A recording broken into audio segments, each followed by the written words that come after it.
Hey guys, thanks for tuning in. So in a few days, I'm going to be away from my reef tank. I'm going to be away from it for over 3 weeks. Yes, I realize that being away from any reef tank for that amount of time is a really long time.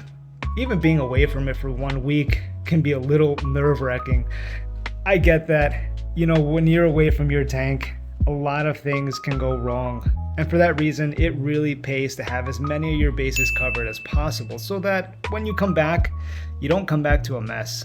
So the purpose of this video today is to share with you guys what steps I take to prepare my tank for when I am away.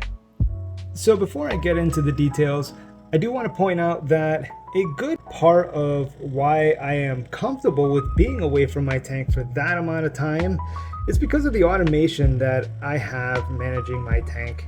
Thanks to the GHL ProfiLux 4 controller, the dosing pumps, the KH director, the ion director, and even the webcam that I have over my sump, I am able to comfortably check in on the tank and be notified in case anything strange happens while I'm away. Having that level of automation has become a truly invaluable tool to me. Because if something happens when I'm away, for one, I'm going to be notified about it. And secondly, I could always reach out to a reefing buddy or a relative to just drop by, check on the tank, and make minor adjustments if they are in fact necessary. So with all that said, let's jump right into the first thing that I do for my reef, starting with the Atto Reservoir. Since this reservoir holds 10 gallons of water, it holds enough water to cover my tank with top-off water for about 10 to 12 days. When I travel, if I'm going to be away for more than those 10 to 12 days, what I'll end up doing is connecting my RODI unit directly to the reservoir. Now, when I first took my trip, back when the tank first started, I ran into a challenge. Because no one was going to be home, I really didn't have anybody to count on who could manually turn the RO unit on and off. So I had to come up with a solution for that problem. And this was my solution. What I ended up doing was going to Amazon and picking up this solenoid valve kit so that I can create this bypass in the RODI feed line that goes into my RO unit. The way that this works is when I'm home and I want to manually turn on the RO unit, the only thing I have to do is just turn this ball valve and water starts running through the unit. But when I'm traveling, what I'll have to do is turn on that solenoid valve.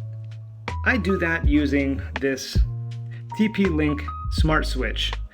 I found this on Amazon for about $10.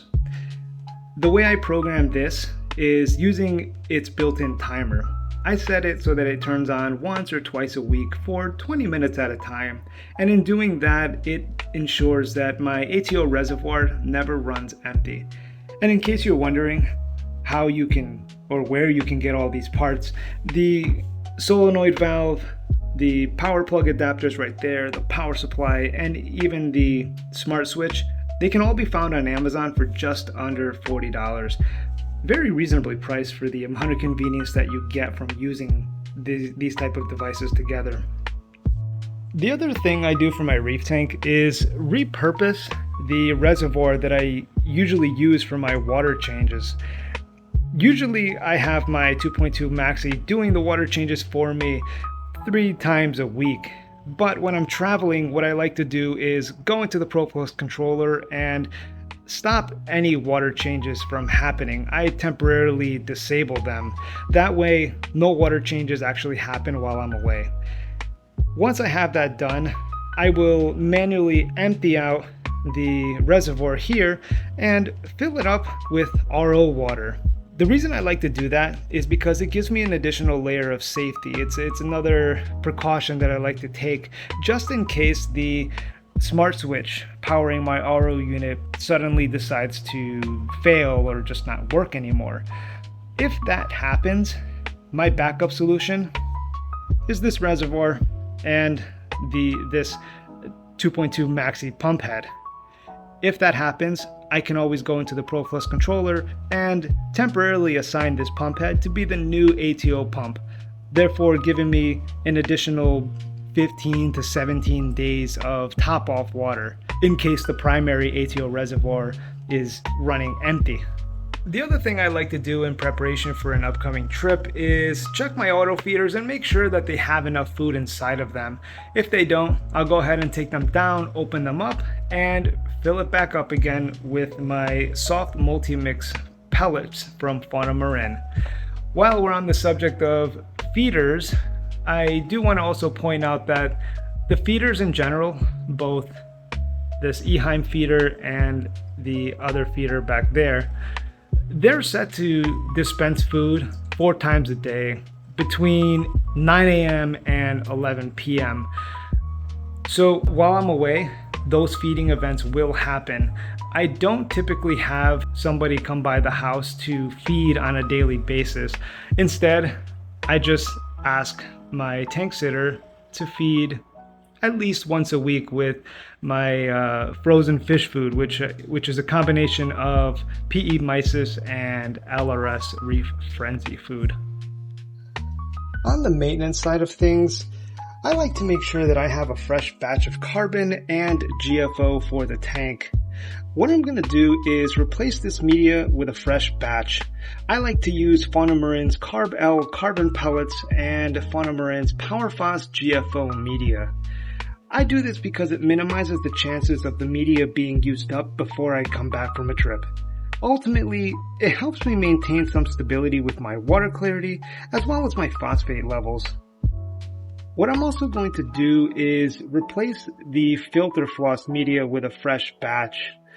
When I travel, I also like to cut a few extra strips and just put them on the side so when my tank sitter comes by, if he sees that these are getting clogged, he can just quickly replace them for me. Lastly, I'm also going to empty out my skimmer cup, give it a good cleaning, and put it back online. The other thing that I will do is replace the CO2 scrubber media inside this reactor. This reactor is connected to the air inlet from my protein skimmer.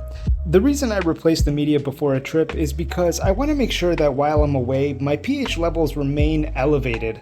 The product that I'm going to use is from Fauna Marin. It's called Skim Breeze. So the last thing that I will do for the tank before a trip is connect to my controller and go through my dosing pump fill levels. I want to make sure that I'm not going to run empty on any of my supplements while I'm away. For instance, if I were to select my alkalinity, I could see that I have about 14 days worth of dosing before I run out.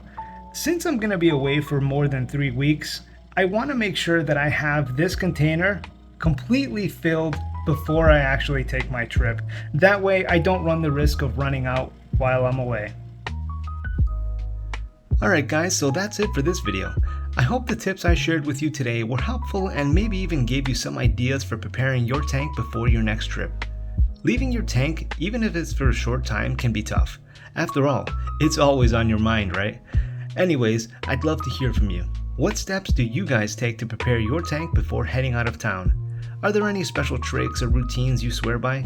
Let me know in the comments below. I'm always looking to learn from others in the reefing community.